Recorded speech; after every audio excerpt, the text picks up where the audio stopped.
근데 수습 불가 상황에서 우리가 이제 사실상 시간을 보내고 있는 건데 언젠가는 터질 수밖에 없는 겁니다. 내부에서 자기들끼리 자중질환 싸우든지 아니면은 어떤 것들이 터져 나오든지 지금 드러난 것만으로도 매우 심각하다라는 것이 국민적 인식인데 이거를 대통령이 외면하고 끝까지 국민과 단절하고 모른 척 한다면은 혼자 바보 되는 거 아닙니까?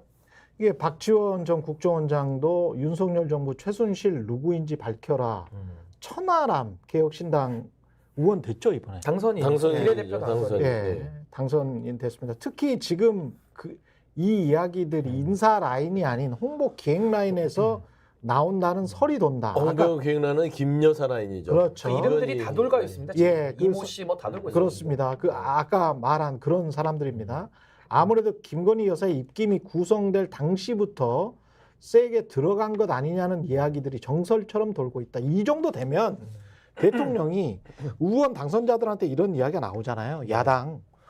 그러면 아주 그 정치 구단이라는 박지원 그리고 천하람 개혁신당을 상징하는 인물 중에 한 그렇죠. 사람이죠. 이런 사람들이 이런 이야기를 하면 대통령이 그 해당되는 사람들 불러가지고 너희들 뭐야?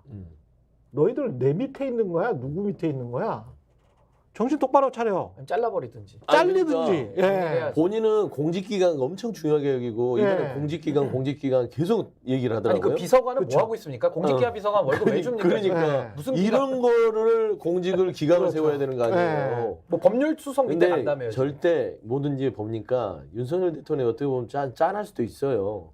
김건희 여사 앞에 서면 작아지는 거지. 기강 못 세워요. 그래도 대통령인데. 아니 그러니까 대통령이 아니 근데 이런 걸 보면 기강을 세워야 되는데 김건희 여사하고 좀 나름대로 가까운 분들 아닐 거예요. 본인 예를 기강을 들면 세우는구나. 그렇지 않겠어요. 근데 거기를 건들 수 없는 그러니까 거야. 건들면 이렇게 삼자로 다시 들어오니까. 본인의 억울하니까. 대통령실의 스텝들이잖아. 그렇죠. 스텝들이면은 정말 뭐 친해지면 공적 업무를 하는 거지. 하대할 수도 있는 정도로 친한 사이 아니에요. 자기가 임명권자잖아요. 임명권이 그러니까 임명권과 면직권이 있는 사람. 근데 그러면 이런 이야기가 나오면 당장 불러가지고 정말 불같이 화내야지. 그렇죠. 이거는. 근데 왜 못 그러느냐? 왜 못 그러느냐? 예. 김건희 여사한테 이제 혼날 수도 있으니까 그렇지 않냐라는 게 정설처럼 돌고 있다. 밤에 가서 그러니까. 벌을 섭니까? 벌을 써야 됩니까? 이게 뭐야 이거? 아니 우리가 이렇게 웃고 있지만 이건 비극이에요. 진짜 이런 심각하다. 얘기를 한다는 것들은 그러니까 이 민심이 흉흉하다는 건 대통령이 희화화되고 대통령이 가벼워지고 대통령을 믿을 수 없게 되는 이런 나라가 된다는 것은 그러면 국민들이 대통령을 어떤 중심을 잡아주려고 이 나라를 뽑아준 거 아니에요. 그렇죠.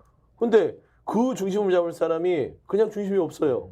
어떡합니까? 그러니까 말한 대로 그러니까 이제 그만하셔라라는 얘기가 나오는 거잖아요. 3년도 너무 길다는 말들이 이거는 조국 혁신당에 나온 말이 아니라 이게 국민들 입에서 지금 나오고 있는 거예요. 근데 이게요. 그만해서 네. 될 문제가 아니고 권력의 사유화라는 것은 처벌될 공적인 그렇죠. 공적인 권한을 사적으로 썼기 때문에 범죄가 연루될 수밖에 없어요. 뭐 직권남용이 됐든 뭐 단골 손님들 있지 않습니까? 네. 뇌물이 됐든 뭐든 이제 수사를 다 들어가 봐야 되는 것인데 저는 윤석열 대통령이 국정 운영을 이런 식으로 방치한다? 이것 자체가 대통령 자격이 없는 거예요. 왜냐하면 대통령으로서 대통령이 해서는 안 되는 일을 지금 하고 있는 거 아닙니까?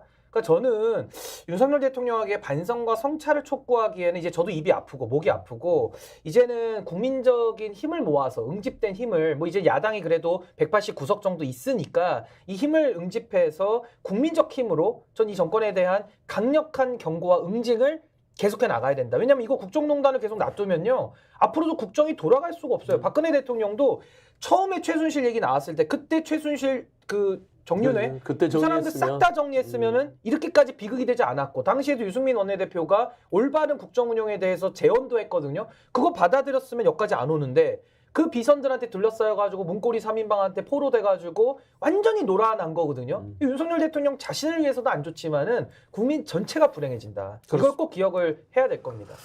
그리고 이게 박영선은 그 연장선상에서 있긴 합니다만 진짜로 총리 후보가 될까요? 어떻게 보세요? 저는 거의 0%로 0% 다. 가고 있다. 네. 보고 박영선 이 전 장관 같은 경우는 일단은 이게 전형적인 대통령실에서의 간보기형 여론 한번 찔러보기. 그다음에 시선 분산. 그러니까 인적 쇄신이 늦어지고 있잖아요. 예. 그러니까 국민들은 왜 이렇게 이거 인선 하나도 제대로 못하고 이거 뭐야? 라고 했을 때 박영선 말하자면 양정철 둘을 던지면서 시선을 분산시키는 거예요. 예. 그리고 마치 야당과 뭔가를 협치하는 듯한 신용으로 각인시켜주는, 그러니까 굉장히 고약한 국정운영을 하는 것이죠. 예. 제가 이제 말씀드리면 윤석열 대통령이 그래도 IQ가 100 이상은 될 거 아닙니까? 그리고 대학도 나오셨고 구순했지만 또 검사 출신이시고 검찰총장도 하셨잖아요. 예. 그래도 기본적으로 이 생각은 있다고 생각해요. 그러면 저 같으면 이 정도로 총선에서 매를 세게 맞았으면 일단은 먼저 야당한테 만납시다라고 던져놓고요. 예. 그리고 본인의 해법은 뭐냐면 이채양명주, 네. 민주당이 주장했던 이태원 참사에 대한 해결, 최수근 상병에 대한 순직의 수사 외야, 양평고속도로에 대한 의혹들, 그 다음에 김건희 여사의 명품백과 주가 조작 부분들을 야당과 같이 논의를 하자라고 던져버리는 거예요. 그리고 인사도 좀 추천해주라. 그러면은 그렇죠. 야당의 부담이 커져요. 그렇죠. 왜 커지냐면 네. 민주당이 여기서 봐봐요. 먼저 쑥 들어오잖아요. 네. 그러면 그럼 이제 인사를 야당이 협치하는 인사를 던져줘야 돼요. 그렇지. 근데 바보예요. 예. 이 정도는 누구도 저도 하는 거를 네. 못 하잖아요. 예. 그러니까 제가 봐서는 박영선 이런 양정철 카드로 이렇게 간보듯이 가볍게 이런 얄팍한 수를 쓰는 것들이 그러니까 답이 안 나온다. 좀 어리석다.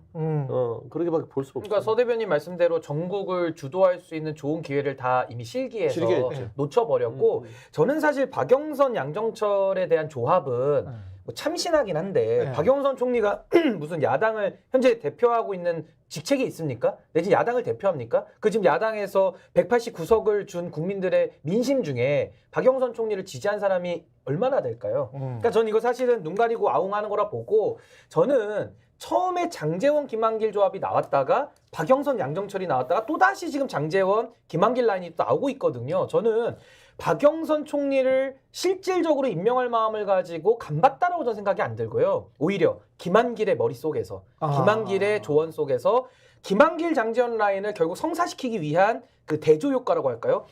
양정철, 박영선보다는 낫지 않아? 라는 상대적인 비교 우위를 보여주기 위해서 한번 전 이용했다라고 생각이 들고 물론 박영선 의원 입장에서 전 의원 입장에서 상당히 불쾌할 수는 있겠지만은 죄송하지만 설레셨겠지만 이용당하신 거죠. 맞아요. 전 그렇게 봐요. 이용당했다고 봐요. 그러니까 이거는 제가 봐서는 지금 김한길, 장제원 이런 머리 얘기 쓴 거예요, 나오잖아요. 이초로도 나오대. 이철우도 나오고 네. 이철우 경북지사 심지어 나오는데 홍준표 얘기도 나왔습니다. 홍준표. 그러니까 지금 보면은 이 여당, 국민의힘이나 윤석열 대통령 정권에서 절대 안 되는 사람이 여권에 있는 사람 유승민은 절대 안 돼요. 예. 죽어도 안 쓸 거예요. 근데 제 생각에는 대통령 머릿속에 김한길 카드를 쓰고 싶은데 김한길 카드는 국민의힘에서 좀 이질감이 있어요. 반감이 있다 보니 그래서 박영선, 양정철을 던져서 확 이 스펙트럼을 좌쪽으로 던진 거죠. 그러니까 국민은 반발하잖아요. 총체성 문제가 있다고 안 된다. 예. 그러면 김한길은 어때?